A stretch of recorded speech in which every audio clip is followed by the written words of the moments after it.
Il existe une douceur presque sacrée à se tenir auprès d'un être d'exception. Son âme irradie une paix profonde. Son sourire désarme les orages intérieurs. Son silence parle plus que 1000 discours.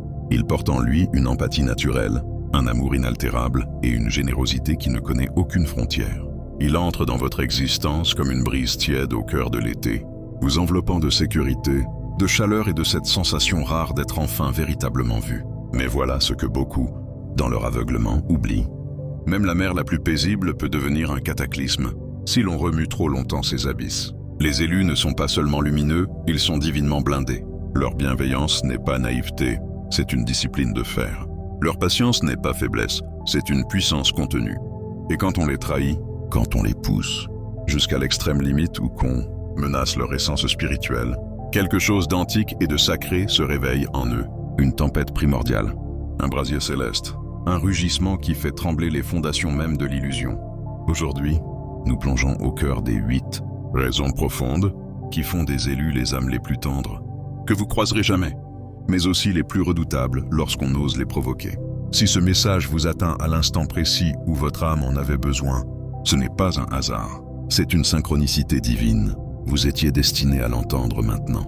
Si ces mots résonnent en vous comme une vérité oubliée, écrivez 11 dans les commentaires pour l'ancrer dans la matière. Que la bénédiction vous enveloppe. Et abonnez-vous à cette chaîne pour ne jamais manquer les messages qui vous sont personnellement adressés à vous, l'élu. Entrons dans l'essence même du sujet. Il porte une énergie de guérison, mais cette lumière peut consumer. Les élus dégagent une fréquence qui n'est pas seulement réconfortante, elle est transformatrice. Être près d'eux, c'est vivre une purification de l'âme. Leur aura vibre à la fréquence de la paix absolue, de la clarté cristalline et de l'amour inconditionnel. Sans même le vouloir, ils réparent les cœurs brisés, allègent les charges émotionnelles les plus lourdes et ranimant l'espérance qu'on croyait éteinte. Leur simple présence est un baume pour les âmes épuisées, mais ce que la majorité ignore, c'est que cette même lumière sacrée contient le feu de la vérité. Elle ne se contente pas de consoler, elle révèle. Elle brûle les mensonges, fait tomber les masques, expose ce qui était caché dans l'ombre. Cette énergie qui soigne peut devenir insoutenable face à la duplicité, à l'égoïsme ou aux ténèbres dissimulées. Beaucoup interprètent cette douceur comme une vulnérabilité, croyant pouvoir la manipuler. Grave erreur.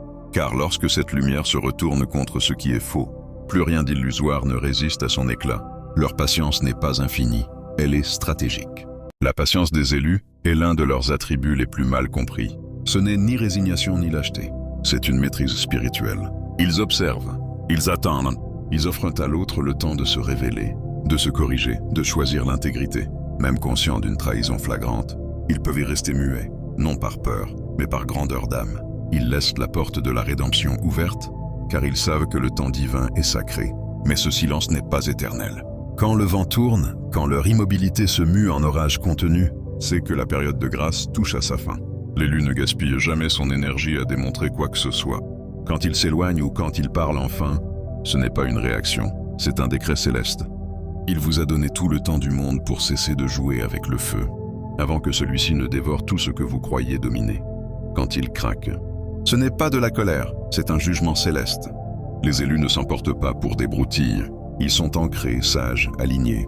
Mais si vous les blessez délibérément, si vous foulez aux pieds leur grâce et violez leur sanctuaire intérieur à répétition, ce qui surgira ne sera pas une rage humaine, ce sera la justice divine incarnée. Leur explosion n'en est pas une, c'est une sentence cosmique. Quand ils parlent enfin, c'est comme si la vérité elle-même prenait voix à travers eux. Ils ne se contentent pas d'exprimer leur douleur. Ils prononcent les mots que vous deviez entendre depuis toujours, des mots qui résonnent comme une prophétie, venue d'un lieu au-delà de l'ego. À cet instant, ils ne parlent plus pour eux-mêmes. Ils incarnent la lumière, leurs paroles tranchent les illusions, perçant jusqu'à la racine du mensonge, non pour punir, mais pour libérer. Et cet impact reste gravé à jamais. Ce sont des gardiens nés, y compris d'eux-mêmes. Les élus sont des boucliers vivants. Ils protègent les vulnérables, donnent voix aux opprimés, réconfortent ceux que le monde a oubliés. Leur présence est une citadelle spirituelle. Ils se dressent là où d'autres détournent le regard, non par orgueil, mais parce qu'ils ont été forgés pour se tenir entre l'innocence et les ténèbres. Mais ce même instinct protecteur s'applique à eux-mêmes avec une férocité sacrée. Ne confondez jamais leur compassion avec de l'auto-abandon. L'épée qu'ils brandissent pour les autres, ils savent la tourner vers ceux qui menacent leur paix. En matière de guerre spirituelle, ils sont des vétérans. Si vous violez leurs limites à répétition, ils disparaîtront sans colère, avec une clarté absolue.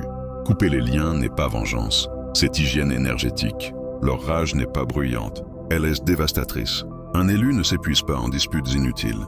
Il ne crie pas, ne supplie pas, ne se bat pas pour être reconnu. Son pouvoir réside dans le silence et dans les décisions prises dans l'ombre. Quand la trahison est trop profonde, il ne fait pas de scène. Il s'efface, calmement, radicalement, définitivement. Et c'est là que commence la vraie tempête. Son absence devient un miroir impitoyable. Le monde que sa présence maintenait en équilibre s'effondre soudain. La paix qu'il incarnait vous manque cruellement. Et vous vous retrouvez face au chaos qu'il contenait autrefois pour vous.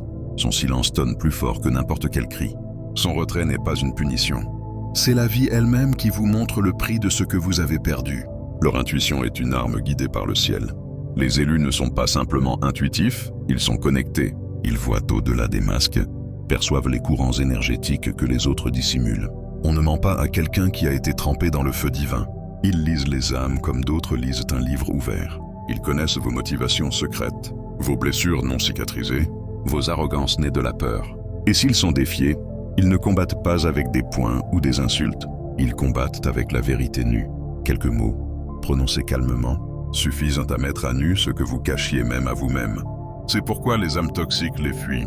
Non parce qu'ils sont violents, mais parce que leur simple présence est une confrontation avec l'ombre.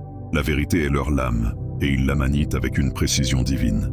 Leur miséricorde a un seuil, et quand il est franchi, la protection divine se retire. Oui, les élus sont des océans de pardon. Leur cœur bat au rythme de la compassion céleste. Ils croient aux 2e, 3e, 100e chances. Ils resteront à vos côtés quand tous vous auront abandonné. Ils prieront pour vous-même après vos pires trahisons. Mais cette miséricorde n'est pas sans limite. Elle possède un seuil sacré. Quand la grâce est bafouée trop longtemps, quand la vérité est niée encore et encore, quand les leçons sont ignorées délibérément, quelque chose bascule.